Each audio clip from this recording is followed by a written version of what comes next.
आणि या राष्ट्रग्रंथाचं पालन या देशामधल्या तमाम म्हणजे सर्वच नागरिकांनी केले पाहिजे. संविधान लागू झाल्यानंतर या देशामध्ये सर्वात या संविधानाचा फायदा जर कोणाला झाला असेल, कारण बाबासाहेब आंबेडकरांचा जन्म हा महार जातीमध्ये झालेला होता आणि महार जात ही शूद्रामध्ये अतिशूद्रामध्ये गणल्या गेलेली होती, कारण चातुर्वर्णी व्यवस्था होती. हे आम्हाला माहीत पाहिजे. आमचे मुलं मुली शिकलेत, सुशिक्षित झालेत, पण वाचक झाले नाहीत, अभ्यासक झाले नाहीत, सुसंस्कारित झालेले नाहीत. आणि मी अनेकदा माझ्या कार्यक्रमातून स्त्रियांना मार्गदर्शन करत असते की संविधानाचा फायदा या देशामधल्या तमाम ज्याला 50% पेक्षाही जास्त महिला आहे संख्येनं त्या महिलांना झाला. कारण महिलांना जर समानता मिळाली नसती, समान संधी जर मिळाली नसती, तर आज या ठिकाणी हेल्थ इन्स्पेक्टर आमच्या पाटील मॅडम या मंचावर तुम्हाला बसताना आढळल्या नसत्या. ही किमया डॉक्टर बाबासाहेब आंबेडकरांच्या प्रेमाची आहे, त्या लेखणीची आहे, त्यांच्या कार्यकर्तृत्वाची आहे. या देशामधल्या तमाम महिलांनी समजून घेतलं पाहिजे. परंतु आमची खंत आहे, आम्हाला दुःख वाटते की या देशामध्ये यापूर्वी मनुस्मृती लागू होती. मनुस्मृतीच्या धर्माचे अन्यायी कायदे या देशामध्ये लागू होते आणि त्यामध्ये या देशामधला जो 50% स्त्रियांचा भाग आहे संख्येच्या प्रमाणामध्ये, त्या स्त्रिया ह्या गुलाम होत्या. त्यांना बोलकं सावित्रीबाई फुलेंनी केलं. सावित्रीबाई फुलेंनी स्त्रियांसाठी शिक्षणाची सुरुवात केली. पुण्यामध्ये महिला बोलक्या झाल्या आणि शिकू लागल्या. शिकल्यानंतर या ठिकाणी महामानव डॉक्टर बाबासाहेब आंबेडकरांनी या देशाचं संविधान लिहिलं आणि बाबासाहेब आंबेडकरांनी हिंदू कोड बिल लिहित असताना बाबासाहेब आंबेडकरांना त्यावेळी प्रचंड त्रास झाला. तत्कालीन नेते, विषमतावादी त्यावेळेचे काही कार्यकर्ते आणि धर्माचे ठेकेदार, जी विषमतावादी समाज व्यवस्था आहे की ज्या समाज व्यवस्थेने या देशामधला SC ST OBC कंगाल केला. मग तो आर्थिकतेने कंगाल, कारण राहायला घरं नव्हती, शिकायला शिक्षण नव्हतं, काही नव्हतं. परंतु ह्या देणारा कोण असेल? आज प्रत्येकाला घर आहे, प्रत्येक माणूस शिकत आहे, प्रत्येकाकडे आर्थिक सुबत्ता आहे. म्हणजे या ठिकाणी आर्थिक, सामाजिक, राजकीय स्वातंत्र्य देण्याचं काम या ठिकाणी भारतीय संविधानाने केलेलं आहे. आज काही मानत असतील, काही मानत नसतील, तो भाग वेगळा आहे. परंतु बाबासाहेब आंबेडकरांनी तेव्हा संविधान लिहित असताना एका जातीचा विचार केलेला नाही. जात जात जात जात जातच नाही. आजही परिस्थिती तशी बदललेली आपल्याला दिसते, परंतु जात आजही जात नाही. आजही वेगवेगळ्या जातीच्या लोकांचे संबंध होत नाही. आम्ही सोबत जेवण करू, आमच्या पार्ट्या होतील, आम्ही भोजन सोबत करू शकतो, परंतु आजही आमचे लग्न विवाह सोहळे होऊ शकत नाही. एवढा हा जातीचा भूत प्रत्येकाच्या मानगुटीवर बसलेला आहे. आणि संविधान काय करतात? संविधान समजून घ्या. समता, स्वातंत्र्य, बंधुता, न्याय हे फक्त बोलून चालणार नाही. तर समता जर समजून घ्यायची असेल तर प्रत्येक गोष्टीमध्ये समतेनं वागा. स्वातंत्र्य जर समजून घ्यायचं असेल तर स्वातंत्र्याचा अर्थ हा होतो की स्वातंत्र्य म्हणजे जबाबदारीने वागणे. स्वातंत्र्य म्हणजे स्वैराचार नव्हे. यापूर्वी पुरुष प्रधान व्यवस्था होती, पुरुष प्रधान संस्था होती, पुरुष प्रधान हा देश होता आणि म्हणून पुरुषांची मक्तेदारी होती. ती मक्तेदारी या ठिकाणी खतम करण्याचं काम भारतीय संविधानाने केलेलं आहे. माफ करा, पुरुषांना वाईट वाटेल, पण जे सत्य आहे ते सत्य तुम्हाला या ठिकाणी स्वीकारावंच लागेल. सत्य नाकारून अजिबात चालणार नाही. आज या ठिकाणी आमच्या रणनीताई बोरकर आहेत, त्या 3दा या ठिकाणी निवडून आलेल्या आहेत, नगरसेविका झालेल्या आहेत, वर्षा धमाळ आहेत ओबीसी, त्या उपाध्यक्षा म्हणून त्यांनी राजकीय क्षेत्रामध्ये काम केलेलं आहे. आमच्या वंदना वानखडे ताई आहेत. अशा अनेक महिला ह्या या संविधानाच्या माध्यमामधून राजसत्तेपर्यंत पोहोचले आणि ही पुण्य संविधानाची आहे. बाबासाहेब आंबेडकरांनी स्त्रीला एक व्यक्ती म्हणून समान अधिकार दिले, परंतु आमच्या काही महिला भगिनी ते अधिकार घेण्यासाठी सज्जही नाही. आमच्यामध्ये फक्त हेवे दावेच चालले.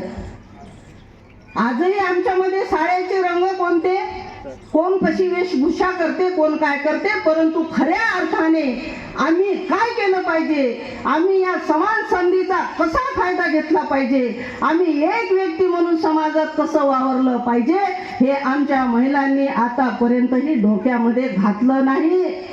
बाबासाहेबांना डोक्यावर घेऊन नाचू नका. 14 एप्रिलला आम्ही जयंत्या करतो बाबासाहेब आंबेडकरांच्या, कोणत्याही महापुरुषांच्या, परंतु आम्ही बाबासाहेब आंबेडकरांचे विचार, छत्रपती शिवाजी महाराजांचे विचार, शाहू महाराजांचे विचार, अण्णाभाऊ साठेंचं साहित्य, अहिल्यादेवी होळकरांचं कुशल प्रशासन, जिजाऊचे संस्कार आम्ही मात्र वाचले नाहीत आणि न वाचताही आम्ही डोक्यात ते घातले नाही, वाचणाऱ्यांनी डोक्यात घातले नाही. ही परिस्थिती आजही नगरपालिका असो, पंचायत समिती असो, जिल्हा परिषद असो, महिला निवडून येतात, परंतु त्यांचा राज्य कारभार या ठिकाणी त्यांचे नवरोबा चालवतात. ही एक फार मोठी शोकांतिका आहे आणि खेदाची बाब आहे. तर मला वाटतं महिलांना स्वातंत्र्याचा अर्थ अजूनही कळला नाही. समानता महिलांना अजूनही समजली नाही. फक्त गौऱ्याशी भांडण तंटे करून समानता मिळत नाही. नवऱ्याला एक मित्र समजा, तो तुमची ढाल बनून तुमच्या सोबत उभा राहू शकतो आणि स्त्रीने सुद्धा गुलाम बनून कुठल्याही पुरुषाची अर्धांगिनी बनू नये. सगळ्यांना संविधानाने समान अधिकार दिलेले आहेत आणि म्हणून बाबासाहेबांनी काय केलं, बाबासाहेबांनी काय केलं, आज बाबासाहेब आंबेडकरांनी केलेल्या कार्याचा गुणगौरव करण्याचा दिवस आहे. संविधान समजावून सांगण्याचा दिवस आहे. संविधानाचा ढाचा, जशी आपण एखादी इमारत उभी करतो आणि त्याचा जर पाया मजबूत असेल तर त्या इमारतीवर कितीही मंजिले उभे करा, ते इमारत ढासळू शकत नाही. तसंच संविधानाचं आहे. संविधानाचा जो काही बेस आहे त्या बेसाला कोणीही धक्का लावू शकत नाही. संविधान जिवंत आहे आणि जिवंत राहणार आणि या देशामधला बहुजन समाज सुद्धा या ठिकाणी समता, स्वातंत्र्य, बंधुता आणि न्यायाने वागल्याशिवाय राहणार नाही.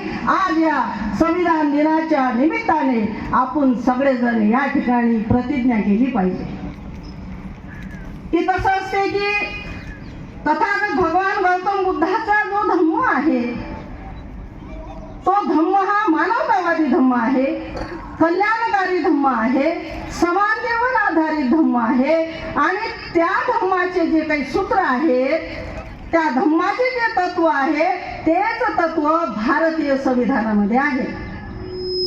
या देशामध्ये मुसलमान आहे, मग मुसलमानाचा ग्रंथ कोणता, तर कुराण.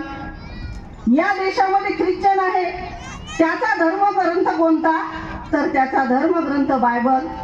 बुद्धिस्ट असेल त्याचा धर्मग्रंथ कोणता, तर त्याचा धर्मग्रंथ बुद्ध अँड हिज धम्म, म्हणजे बुद्ध आणि त्याचा धर्म आहे. मग जाती धर्माचे जे काही हिंदू धर्म असेल तर हिंदू धर्माचा भगवद्गीता, रामायण, महाभारत असे ग्रंथ आहेत. परंतु जे मुख्य ग्रंथ आहेत तेही आपण समजून घ्या. परंतु या ठिकाणी सगळ्यांनाच म्हणजे सगळ्यांनी आपापल्या धर्माचं पालन केलं पाहिजे, आपापल्या धर्माचं आचरण केलं पाहिजे. परंतु सर्वात या सगळ्या ग्रंथापेक्षाही भारतीय संविधान या राष्ट्रग्रंथाची सगळ्याच जाती धर्माच्या लोकांना आवश्यकता आहे आणि त्यांनी हा राष्ट्रग्रंथ वाचून घ्यावा. त्याच्यामधले कायदे काय आहेत, त्याच्यामधल्या कलमा किती आहेत आणि ते कशासाठी आहे याचा अभ्यास करावा आणि तो अभ्यास करणारे अभ्यासक सुद्धा तुमच्या आमच्यामध्ये आहेत. आज या ठिकाणी जो काही कार्यक्रम या ठिकाणी घडवून आणलेला आहे रेल्वे कर्मचाऱ्यांनी, त्यांचं मी या ठिकाणी गवई साहेब अभिनंदन करते. आयोजक आमचे जे काही अभय गवई आहेत त्यांचंही अभिनंदन करते. जे या विचार मंचावर बसलेले सर्व देशपांडे सरांसह जे काही या ठिकाणी कर्मचारी आहेत त्यांचंही अभिनंदन करते. आणि जाता जाता एवढंच सांगते की समता, स्वातंत्र्य, बंधुता, न्याय ही जी शिकवण आहे त्याप्रमाणे सगळ्यांनी वागण्याचा प्रयत्न करावा. स्त्रियांनी आपले अधिकार घ्यावे. स्वातंत्र्याचा स्वैराचार करू नये. स्वातंत्र्य उपभोगा पण स्वैराचार मात्र करू नका. कारण एक व्यक्ती म्हणून जगा. बाबासाहेब आंबेडकरांनी तुम्हाला एक व्यक्तित्व बहाल केलं, त्याचा विचार करा. चूल आणि मूल यापासून तुम्ही दूर खूप गेलेले आहात. चूलही करा, मुलंही करा. आज चुला नाही, गॅस आलेले आहेत, तरी सुद्धा घरच्या कुटुंबाला उपाशी ठेवू नका. त्यांनाही जेवण बनवा, नंतर समाजकार्य करा. अशा प्रकारे जर तुम्ही तुमच्या व्यक्तिमत्वाला घडवायचं असेल तर तुम्हाला सगळ्याच गोष्टी लक्षात घेऊन या ठिकाणी तारेवरची कसरत करून आपले हक्क, आपले अधिकार आपण घेण्यास सज्ज व्हावं आणि आपल्या मुलामुलींना चांगले संस्कार द्यावे. त्यांना संविधान सांगावे. घरात अनेक TV मालिकेवरची नाटकं पाहणं बंद करा आणि रिकामा वेळ या ठिकाणी इकडे तिकडे न घालवता चांगल्या महापुरुषांची, चांगल्या या ठिकाणी जे काही पुस्तकं असतात ते पुस्तकं आपण वाचावे एवढीच मी अपेक्षा करते. आणि संविधान दिनाच्या सर्वच उपस्थितांना सगळ्यांना मी शुभेच्छा देते, मंगल कामना देते. जय फुले, जय शाहू, जय आंबेडकर, जय संविधान.